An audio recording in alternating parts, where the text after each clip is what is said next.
కాంచన్జంగా రీజియన్లో 17,000 అడుగుల ఎత్తులో ఉండే మౌంట్ రైనాక్ని ఎక్కిన చిన్నారులు, అదేవిధంగా వారికి ట్రైనింగ్ ఇచ్చిన ప్రేమ్ కుమార్ మనతో ఉన్నారు. ముందుగా సింధు 9th క్లాస్ అమ్మాయి ఉంది, అదేవిధంగా నరేష్, తర్వాత చందు, మౌనిక మన స్టూడియోలో ఉన్నారు. మొత్తంగా అంటే దీనికి సంబంధించి ట్రైనింగ్ ఎలా జరిగింది, దీన్ని వీళ్ళు ఎక్కడానికి ఎంత ప్రిపరేషన్ చేశారు, వాళ్ళకున్న అంటే అక్కడ ఎదుర్కొన్న పరిస్థితులు, వాటి మీద అన్నిటి మీద మనం పంచుకోవడానికి మనతో ఉన్నారు. ముందుగా మౌనిక, వెళ్ళేప్పుడు అంటే నువ్వు ఇప్పుడు ప్రస్తుతం 9th క్లాస్ చదువుతున్నావు కదా, అంటే ఎప్పుడైనా ఊహించావా నేను ఒక పర్వతం మౌంటనీరింగ్ అనేది ఉంటుంది, పర్వతం ఎక్కగలగానే ఎక్కితే ఇట్లా ఉంటుంది అనేది ఎప్పుడైనా ఊహించావా? అసలు నేను ఊహించనంత జరిగింది సార్. నేను వెళ్ళొచ్చానంటే అసలు మా స్కూల్లోనైనా మిరాకిల్ సార్. అసలు నేను ఎప్పుడు నా చిన్నతనం నుంచి ఇలాంటి పెద్ద పెద్ద ప్లేసెస్కి వెళ్ళలేదు. కనీసం నేను ఇప్పుడు నేనున్నది హైదరాబాదే, కానీ ఈ హైదరాబాద్ కూడా నేను ఇంతకుముందుకు ఎప్పుడు చూడలేదు. ఇదే ఫస్ట్ టైం. నాకు చాలా సంతోషంగా ఉంది సార్. మీ సొంత ఊరు ఏదమ్మా? చిల్కాపురం సార్. చిల్కాపురం అంటే మీ ఊర్లో మీ తల్లిదండ్రులు వచ్చిన తర్వాత మీరు ఫోన్ చేసి మాట్లాడేవా? మీ తల్లిదండ్రులు మాట్లాడాను సార్. వాళ్ళు ఎప్పుడన్నా ఏమన్నారు వాళ్ళ దగ్గర నుంచి వచ్చింది? ఫోన్ చేశాను సార్. ఫస్ట్ ఎలా ఉన్నావు అని అడిగారు సార్. అయితే బాగానే ఉన్నానని చెప్పాను. మా పేరెంట్స్ కూడా చాలా సంతోషపడ్డారు సార్. చందు, నువ్వు ఏ క్లాస్ చదువుతున్నావు? 8th. అంటే వెళ్ళేప్పుడు ఇట్లా మౌంటైనింగ్ పర్వతాలు ఎక్కాలంటే చదువుకోవడానికి నేను పంపించాం కదా, ఈ పర్వతాలు ఎక్కడం ఏంటి, ఇది ఎందుకు పోతున్నావు అని మీ తల్లిదండ్రులు ఏమన్నా అన్నారా? మా తల్లిదండ్రులు ఏమనలే. నేను ఫస్ట్ చదువుకునేటప్పుడు పూర్ణానంద్ ఇన్స్పిరేషన్ ఇచ్చారు. ఈ ఎవరెస్ట్ ఎక్కడం వల్ల మాకు కూడా ఎక్కాలని కోరిక పుట్టింది. అలా అందుకనే మేము కూడా భువనగిరి రాక్ క్లైంబింగ్లో స్కోర్ చేసి ఇలా ఎక్కాం. అంటే ఇది ఎక్కే ముందు ఇచ్చిన ట్రైనింగ్ కానీ దాని ముందు కానీ అంటే ఏమన్నా ఎక్కేటప్పుడు భయం కానీ అట్లాంటిది ఏమన్నా అనిపించిందా? ఎక్కే ముందు భయం ఇట్లా ఏమనిపించలేదు. చాలా సంతోషంగా ఎక్కాం అందరం. మాతోటి మేమే అనుకుంటే మాతోటి సిస్టర్స్ కూడా ఎక్కారు, ఈ చెల్లెమ్మలు. మేము చాలా కొద్దిగా ఫీల్ అయ్యాం. మాతోటి ఈ చెల్లెలు, చిన్న చిన్న చెల్లెలు ఎలా ఎక్కగలరు, ఈ వెయిటు 20 కిలోల బరువుతోటి ఎలా ఎక్కగలరు చాలా భయం పట్టాం. కానీ చాలా బాగానే ఎక్కాం. రైనాక్ పర్వతాన్ని సాధించి కిందికి వచ్చేసాం. అంటే అక్కడ చలి చాలా ఎక్కువగా ఉంటుంది. అది ఒకసారి ఇందాక చెప్పినట్టుగా -డిగ్రీస్ కూడా పోయే ఉంటుంది. మనం ఇక్కడ హైదరాబాద్లో ఉంది కానీ, లేకుంటే మీ ఊర్లో ఉన్నప్పుడు కానీ, ఎప్పుడు కానీ 16-17 డిగ్రీల సెంటీగ్రేడ్ పడిపోతేనే మనం చలిగా ఫీల్ అవుతాం. కానీ అక్కడ చలి వాతావరణాన్ని ఎట్లా ఫేస్ చేశారు? అదే బాగా చలిగా ఏమన్నా అనిపించిందా? చలి నుంచి కాపాడుకోవడానికి ఏం చేశారు మీరు? చలి అంటే చలి బాగా పెట్టింది, కానీ మాకు అక్కడ ఇన్స్పిరేషన్ ఇచ్చారు. విండ్ ప్రూఫ్ జాకెట్ ఇట్లా ఇచ్చారు. అది దానివల్ల మేము చలిని ఆపుకోగలం. చందు, అంటే మొత్తానికి నువ్వు వెళ్ళి అక్కడ ముందు ట్రైనింగ్ తీసుకున్నప్పుడు ఆ ట్రైనింగ్ ఎంత కష్టం అనిపించింది? రాక్ క్లైంబింగ్ ఎక్కడం కానీ, పర్వతాలు ఎక్కడం కానీ, అది నీకు ఈజీ అనిపించిందా, ఇబ్బందికరంగా అనిపించిందా? అంటే సార్ నేను ఫస్ట్ అక్కడికి వెళ్ళినప్పుడు ఒకసారి థర్డ్ డే ట్రైనింగ్ తీసుకుంటున్నప్పుడు ఒకసారి నేను గ్లౌస్ వేసుకోకుండా అక్కడికి వెళ్ళినా సార్. అప్పుడు గ్లౌస్ వేసుకోకుండా క్లైంబ్ చేస్తున్నప్పుడు అక్కడ నా ఐస్ తాకుతున్నప్పుడు చేతులు చాలా కూల్గా అయిపోయాయి సార్. అంటే దెబ్బ తాకినట్లు అనిపించేది సార్. అప్పుడు కొంచెం అనీజీగా ఫీల్ అవుతుంది సార్. అంటే చేతులు మొత్తం ఇట్లా కదపడానికి రాలేదు సార్ అప్పుడు నాకు కొద్దిసేపటి దాకా. అంటే అట్లాంటప్పుడు అంటే ఇట్లాంటి పరిస్థితి ఉంటుంది, అక్కడికి పోతే ఇట్లాంటి పరిస్థితి ఎదురైతే ఏం చేయాలి ఏంటి అన్నది ఇది మీకు ట్రైనింగ్లో చెప్పారా? ట్రైనింగ్ చెప్పారు సార్ మాకు. ఏం చెప్పారు? ఇట్లా చలి ఎక్కువ ఉంటుంది, ఆ చలిని ఆపుకోవాలి మనము. ఈ ఎక్కేటప్పుడు కానీ ఎప్పుడు కానీ భయం పడొద్దు, ఆత్మవిశ్వాసం ధైర్యంతో ఎక్కాలి మనము. ఎక్కడ సైడ్లోకి ఎక్కడ చూసినా భయం పడొద్దు, కిందికి ఇంత కిందికి ఉందని అని చాలా చెప్పారు సార్. సింధు, నువ్వు అందరిలో చాలా చిన్నగా ఉన్నావు. ఇప్పుడు 9th క్లాస్ చదువుతున్నావు. నువ్వు 8th క్లాస్ చదువుతున్నావు. 8th క్లాస్ చదువుతున్నావు. మీ ఊర్లో నీతో పాటు ఆడుకున్న అమ్మాయిలందరూ ఉన్నారు. ఇవాళ సోషల్ వెల్ఫేర్ స్కూల్ నీతో పాటు చదువుతున్న అందరిలో ఉన్నారు. నీకు ఈ అవకాశం వచ్చింది పర్వతం ఎక్కడం అన్నది, మిగతా వాళ్ళందరూ ఇప్పుడు ఎట్లా చూస్తున్నారు? అంతకుముందు ఎట్లా ఉండే, ఇప్పుడు ఎట్లా చూస్తున్నారు? అప్పటి నుండి ఇప్పుడు చాలా తేడా ఉంది సార్. అప్పుడు అంటే చిలిపిగా ఆడుకునే వాళ్ళం, కానీ ఇప్పుడు రినాక్ పర్వతం ఎక్కువ వచ్చినాం కాబట్టి కొంచెం రెస్పెక్ట్తో అందరు చాలా గౌరవిస్తున్నట్టు అనిపిస్తుంది సార్. అంటే రీనాక్ పర్వతం అంటే ఏంది అన్నది నువ్వు పోయేటప్పుడు ఏమన్నా తెలుసా? అసలు ఏంది దాని గురించి, ఏంది రీనాక్ పర్వతం ఎక్కితే దానివల్ల ఎట్లా ఉంటుంది ఏంటి అన్నది ఏమన్నా తెలుసా? అసలు ఏం తెలియదు సార్ దాని గురించి. అక్కడికి వెళ్ళిన తర్వాత అక్కడ మంచు పర్వతం అవన్నీ చూసి ఎక్కిన తర్వాత రీనాక్ పర్వతం అని తెలుసు సార్. నీకు చిన్న ఉన్నప్పుడు నువ్వు చదువుకొని ఉంటావు, హిమాలయాల పర్వతాలు మనకి భారతదేశంలో హిమాలయ పర్వతాలు ఉంటాయి, ఇది అని కాంచనజంగా ఇట్లాంటివన్నీ మనం సోషల్లో కానీ దాంట్లో చదువుకొని ఉంటాం. అంటే అప్పుడు కేవలం చదువుకున్నావు, కానీ అక్కడ పోయిన చూసిన తర్వాత మంచు పర్వతం ఇవన్నీ చూసిన తర్వాత నీకు ఎట్లా అనిపించింది? మంచు పర్వతం అవన్నీ అక్కడ చూసిన తర్వాత సార్ చాలా హ్యాపీగా అనిపించింది సార్. కల్లోనైనా అనుకోలేదు సార్ మనం అక్కడ పోయి చూస్తామని, ట్రైనింగ్ తీసుకుంటా అని అసలు ఊహించలేదు సార్. ఊహించలేకుంటేనే ఇలా జరిగింది కాబట్టి చాలా ఆనందంగా ఉంది సార్. ఎంత అయినా ఈ అవకాశం చాలా గొప్పదని భావించిన సార్. మీ నాన్న ఏం చేస్తారు? మా నాన్న వ్యవసాయం చేస్తారు సార్. ఏ ఊరు మీద? మాది వట్టి ఖమ్మం పాడుతా ఉంటుంది సార్. మీ అమ్మ వ్యవసాయం చేస్తారు సార్. అంటే నువ్వు చిన్నగా ఉన్నప్పుడు ఎప్పుడన్నా మీ అమ్మ నాన్నతో పాటు కూలి పనికి వెళ్ళేదానివా? వెళ్ళేవాళ్ళని. ఏం పని చేసేదాన్ని? మా పొలంలోనే సార్, ఇలా పత్తికి వెళ్ళేదాన్ని. అంటే నీకు అక్కడ చిన్న రూరల్ ప్రాంతం నుంచి వచ్చావు, పని చేసావు. అవును సార్. ఆ పని చేసింది అన్నది ఇప్పుడు ఈ పర్వతం ఎక్కేప్పుడు దాని అంటే నీకు ట్రైనింగ్ తీసుకున్నప్పుడు కానీ అది పోయినప్పుడు దాన్ని నీకేమన్నా దాని నుంచి అంటే నీకు ఆ పనులు చేసావు కాబట్టి ఇది చేయడం ఇబ్బంది అనిపించిందా, ఈజీగా అనిపించింది? నాకు చెట్లు ఎక్కడం అంటే బాగా ఇష్టం సార్, అందుకే ఇది చేయడానికి చాలా ఈజీగా అనిపించింది సార్. మనం ట్రైనింగ్ తీసుకున్నప్పుడు బాగా టెక్నిక్స్ చెప్పారు కదా సార్, ఆ టెక్నిక్స్ వల్ల బాగా ఈజీగా అనిపించింది సార్, హుషారుగా అనిపిస్తుంది సార్. అంటే ఎక్కిన తర్వాత కొద్ది దూరం ఒక స్టేజ్ వైజ్ ఎక్కుంటే పోయావు కదా, బాగా కొద్ది పైకి ఎక్కిన తర్వాత మొత్తం అంతా మంచిగా కనపడుతుంటుంది. అప్పుడు ఏమన్నా భయం అనిపించిందా? ఏంది ఇది ఎక్కడికి వచ్చినావు, ఏమైంది, నాకేమన్నా అవుతుందేమో అన్న ఏమన్నా భయం అనిపించిందా? అలా భయం పడకండి అని సార్ లీడ్లో ఉన్నారు కదా సార్ ప్రేమ్ కుమార్ సార్, ముందే చెప్పారు సార్ ఈ మంచు కొండలు ఇవన్నీ ఏం కావు, మంచు కొండల్లోనే కదా మనం ట్రైనింగ్ తీసుకునేది, దేనివల్ల మనం భయపడకూడదు అని ముందే చెప్తే సార్ ట్రైనింగ్ తీసుకునేటప్పుడు భయపడలేదు సార్, ఎక్కినాం సార్. ప్రేమ్ గారు, మీరు వీళ్ళందరికీ లీడ్ చేశారు, వీళ్ళందరినీ తీసుకెళ్ళి చేశారు. అంటే ఆ ట్రైనింగ్ ప్రాసెస్ ఎట్లా ఉంటుంది? పిల్లల్ని ఒకసారి సెలెక్ట్ చేసుకున్న తర్వాత వాళ్ళకి ఏ విధంగా ట్రైనింగ్ ఇస్తారు తీసుకెళ్ళారు? First basically rock climbing school భువనగిరిలో మేము బేసిక్ రాక్ క్లైంబింగ్ కోర్స్ నిర్వహిస్తామండి మా స్కూల్లో. నేను దాంట్లో ఇన్స్ట్రక్టర్గా పనిచేస్తున్నాను.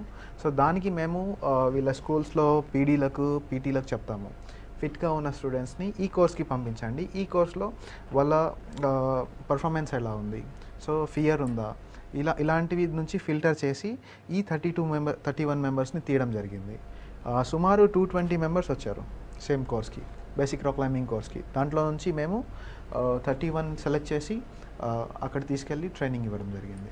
అంటే బేస్ అంటే మీరు బేస్ క్యాంప్కి తీసుకెళ్తారు, అక్కడ పరిస్థితుల్ని ఆ తర్వాత ఎక్కుతుండొచ్చే దీనికోసం అట్లాంటి వాటిని తట్టుకునేందుకు వీళ్ళకి ఎట్లాంటి శిక్షణ ఇస్తారు?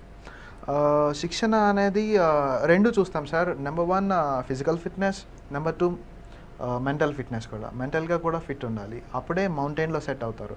ఎంత ఫిజికల్ ఫిట్నెస్ ఉన్నా సరే మెంటల్గా భయపడినప్పుడు మౌంటైన్లో ఉండడం జరగదు, ఎందుకంటే మనోధైర్యంతోనే మౌంటైనీరింగ్ అనేది సాధ్యం. అంటే వీళ్ళకి ఇచ్చినప్పుడు కానీ తల్లిదండ్రుల నుంచి కానీ మిగతా వాళ్ళ నుంచి తీసుకప్పుడు చెప్పలేము పరిస్థితి ఎట్లా ఉంటుంది ఏంటి, అక్కడికి వెళ్ళిన తర్వాత వెనక్కి వచ్చే పరిస్థితి ఉండదు. అట్లాంటప్పుడు మీరు తల్లిదండ్రులకు కానీ లేకుంటే వాళ్ళ స్కూల్ వీళ్ళకి కానీ మీరు ఎట్లాంటి భరోసా ఇస్తారు? తల్లిదండ్రుల దగ్గర నుంచి ముందే పర్మిషన్ తీసుకుంటాము. Rock climbing course is general sports activity లాగా ఉంటుంది, కానీ mountaineering when it comes to mountaineering మేము ముందే పర్మిషన్ తీసుకుంటాం పేరెంట్స్ దగ్గర.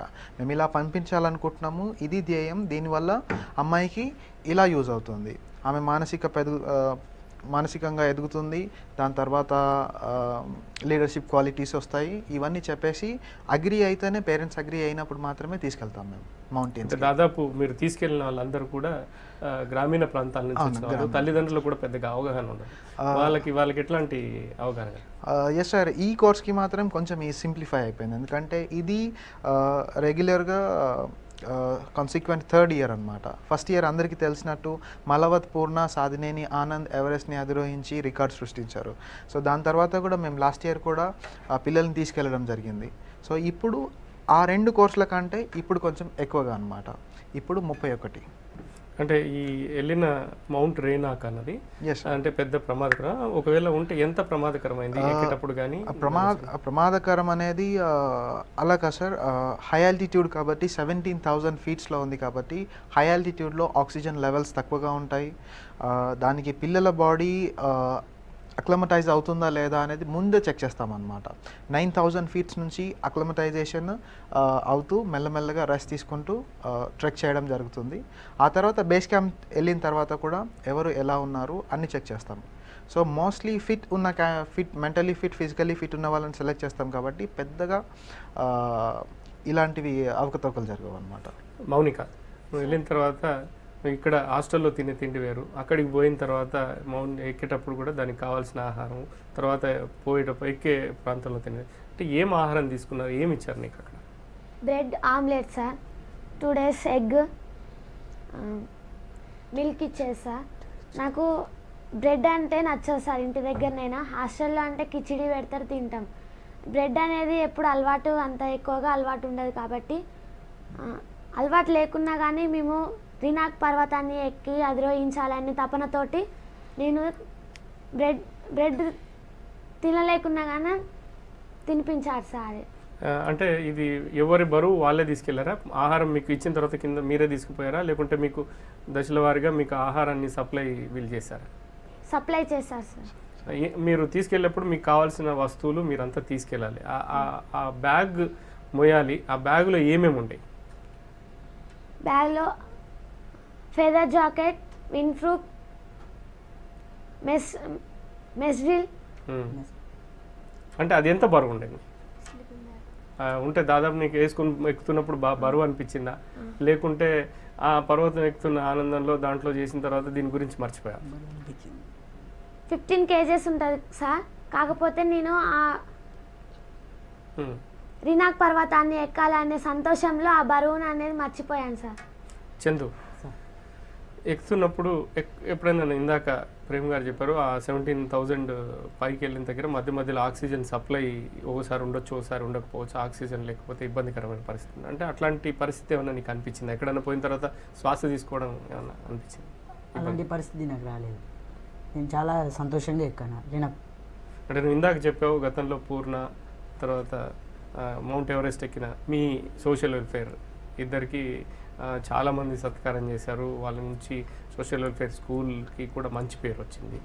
ఇది ఎక్కి నువ్వు కూడా మళ్ళీ రేపు పొద్దున అంటే ఇక్కడితో కాకుండా ఇంకా పర్వతాలు ఎక్కాలని, తర్వాత మంచి ఇంకా రికార్డ్ అంటే వాళ్ళు చేసిందని మౌంట్ ఎవరెస్ట్ ఎక్కాలనో లేకుంటే ఇంకొక పర్వతాన్ని ఎక్కాలని ఏమన్నా ఇప్పుడు నీకు అనిపిస్తుందా? నాకు అనిపిస్తుంది, ఆమె పూర్ణ ఎక్కినప్పటి నుంచే నాకు చాలా అనిపించింది ఆమెలాగా నేను కూడా పేరు సంపాదించాలని. అలా ఎవరెస్ట్ ఎక్కి మన భారత జాతీయ జెండాని, అంబేద్కర్ని అలా ఆ జెండాని అక్కడ పాతాలని కోరిక ఉన్నది. ఇప్పుడు ఈ స్టేజ్ అయిపోయింది, ఆ తర్వాత ఇప్పుడు ఎవరెస్ట్ అక్కడికి సెలెక్ట్ అయితే అక్కడికి వెళ్ళి మన పూర్ణానందలాగా రికార్డుకు సాధిస్తాం. అంటే ఎక్కే ముందు ఇక్కడ నుంచి బయలుదేరే ముందు చాలా చెప్తాం, చాలా విషయాలు మనం ఎక్కితే ఈజీగా ఉంటుందని మిగతా వాళ్ళు చెప్తారు, ట్రైన్ అవుతారు. కానీ మనం ఎక్కేటప్పుడు ఎక్కే రోజు కన్నా ముందు రోజు నేను అక్కడికి పోతున్నాను ఏమవుతుందో ఏమో లేకుంటే అట్లాంటిది ఆ ముందు రోజు ఎట్లా ఉండింది పరిస్థితి? అంటే నువ్వు రాత్రిపూట మంచి నిద్రపోయావా, లేకుంటే పోతే నాకు ఇట్లా ఉంటుందేమో, దీన్ని ఈ విధంగా చేయాలేమో, చాలా చెప్పి ఉంటారు కదా. అట్లాంటప్పుడు ఆ రాత్రి ఏమనిపించింది నీకు? ఆ రాత్రి కొద్దిగా వాళ్ళు చెప్పిన బట్టి కొద్దిగా భయం అనిపించింది. మా పేరెంట్స్ కూడా చాలా భయం పడ్డాం. మా అమ్మ ఒకతే, మా నాన్న ఫారెన్ అక్కడే వెళ్ళారు. అక్కడ వెళ్ళి 14 years అవుతుంది, ఇంకా రాలేదు. అందువల్ల మేము మా అమ్మ ఒకతే చాలా బాధపడేది. ఈ సార్లు చెప్పిన వల్ల నాకు కొద్దిగా భయం పట్టేది, నేనేమన్నా అయితే మా అమ్మ ఎలా బతుకుతుందని కొద్దిగా ఫీల్ ఉండేది. అంటే రాగానే నువ్వు దిగి వచ్చిన తర్వాత ఎక్కడికి వచ్చావు? వచ్చిన తర్వాత ఫస్ట్ టైం మీ అమ్మతో మాట్లాడావా? ఫస్ట్ టైం మా ఎక్కడి నుంచి మాట్లాడావు? అక్కడ దిగిన వెంటనే మందిలో తీసుకురాగానే అక్కడ సార్ ఫోన్ ఇచ్చి సెల్ ఇచ్చారు, అక్కడ నుంచి మాట్లాడాను. ఏమంది ఫస్ట్ మీ అమ్మ? నువ్వు ఎక్కువ వచ్చిన తర్వాత మీ అమ్మ నీతో ఏం చెప్పింది? నువ్వు ఏం చెప్పావు, మీ అమ్మ ఏం చెప్పింది? ఎలా బాగున్నా అని మంచి అడిగింది. నేను మంచిగా ఎక్కినా, ఏం దెబ్బలు బాడీ పెయిన్స్ ఏం కాలేదంటే ఏం కాలేదు, మంచిగా ఎక్కినాం. రినాక్ పర్వతాన్ని సాధించినాం సార్ వల్ల, మంచిగా దిగొచ్చినాం. ఇప్పుడు సికింద్రాబాద్లో ఉన్నామని చెప్పిన, సంతోషించింది. దిగంగానే రాక్ క్లైంబింగ్ వాళ్ళందరూ వచ్చారు, నీకు దండలు వేశారు, నువ్వు గొప్ప పని చేసావన్నారు. అంటే ఎక్కక ముందు అది అంత మంచి ఇది అన్నది నీకు ఏమన్నా తెలుసా? వచ్చిన తర్వాత ఇది చూసి నీకేమనిపించింది? నేను యాక్చువల్గా ట్రైన్లో ఉన్నప్పుడు ఇదంతా ఉండే అనుకోలేదు. సెక్రటరీ సార్ వస్తారు, సెకండ్ ఇస్తారు, దండలు ఇస్తారు, ఇంత మామూలుగా ఉంటాయి అనుకున్నా. కానీ యాక్చువల్గా నాకు వెళ్ళేది ఇంత ఫోర్స్గా ఉంటాను. నువ్వు క్లోజ్ ఫ్రెండ్ ఎవరు? నా క్లోజ్ అజయ్. ఇప్పుడు అంటే నీతో పాటు వచ్చాడా, ఇక్కడే చదువుకుంటున్నాడా? ఎక్కడ నీ క్లోజ్? అంటే మా హాస్టల్లో చదువుకుంటాడు. మీ హాస్టల్ నీతో పాటు రాలేదు? రాలేదు. నువ్వు ఎక్కిన తర్వాత మీ ఫ్రెండ్ ఏమన్నా వచ్చిన తర్వాత మాట్లాడావు ఇవాళ? మాట్లాడిన సార్. మాట్లాడిన తర్వాత ఏమన్నాడు మీ ఫ్రెండ్? ఎట్లా అనిపించిందిరా నీకు ఎక్కినావా అంటే, ఎక్కినారా అని అంటే, మంచిగా ఎక్కినావు గారా అంటే, మంచిగా ఎక్కినా బాగున్నావా అని అడిగింది సార్. అంటే నీతో పాటు అతను ట్రైనింగ్కి వచ్చాడా, లేకుంటే అసలు మౌంటైనింగ్ అంటే అతను రాలేదని? వచ్చింది సార్ నాతో పాటు. వచ్చిన తర్వాత అతనికి రాలేదు, అవకాశం నీకు వచ్చింది, నువ్వు వెళ్ళావు.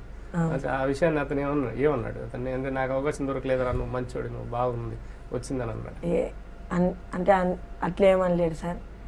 నాకు నీకు వచ్చిందిరా, నీకు వస్తే చాలు. అంటే ఇద్దరం బెస్ట్ ఫ్రెండ్ సార్. నాకు వాడు చాలా బెస్ట్ ఫ్రెండ్. నా ఫీలింగ్స్ ఏమైనా సరే వానితోనే షేర్ చేసుకుంటా సార్. ఎలాంటి ఫీలింగ్స్ అయినా సరే. ఏం షేర్ చేసుకున్నావు నువ్వు రాగానే వచ్చిన తర్వాత? ఏం ఫీలింగ్ షేర్ చేసుకున్నావు? అక్కడ ఉన్న అనుభవాలు ఏమేమి చెప్పావు అతనికి? ఎట్లా జరిగింది? అంటే ఇంకా అసలు ఏం చెప్పలేను సార్. వెళ్ళినాక మొత్తం కలిసి. మీ ఊరికి ఎప్పుడు వెళ్తున్నావు? ఇక్కడనే సార్ మాది. ఇక్కడే? షేక్పేట్ సార్. షేక్పేట్లో ఎవరెవరు ఉంటారు మీ ఇంట్లో? మేము ఉండేది మేనిపట్నం సార్. మా హాస్టల్ షేక్పేట్లో ఉంటుంది. అక్కడ మీ ఫ్రెండ్ ఉంటాడు? Yes sir. మీ ఇల్లు ఉండేది మెహదీపట్నంలో? Yes sir. మెహదీపట్నంలో మీ అమ్మ నాన్నతో పాటు ఎవరెవరు ఉంటారు మీకు అక్కడ? మా సిస్టర్స్ ఉంటారు, మా బాబాయ్ వాళ్ళు ఉంటారు సార్. వాళ్ళందరూ ఏమన్నా నీకు ఇప్పుడు ఫోన్ చేశారా? ఫోన్ చేసి సార్ మాట్లాడారా? Yes sir. ఏమన్నారు? ఇక్కడికి వస్తున్నా అని చెప్పినాను సార్. ఇక్కడికి వస్తున్నాం. ఇప్పుడు వచ్చేటప్పుడు సార్ ఫోన్ ఇస్తే సార్ తీసుకొని టీవీ చూడండి అని చెప్పిన సార్. వాళ్ళు చాలా సంతోషించారు సార్. తర్వాత సింధు, వచ్చిన రూరల్ అంటే గ్రామీణ ప్రాంతంలో చిన్నతనంలో నువ్వు ఆడుకున్నావు, ఎగురావు, చేసావు. తర్వాత ఇక్కడికి స్కూల్కి వచ్చేంత వరకు కూడా ఈ పర్వతాలు ఎక్కడం ఇట్లాంటివన్నీ నీకేం తెలియదు.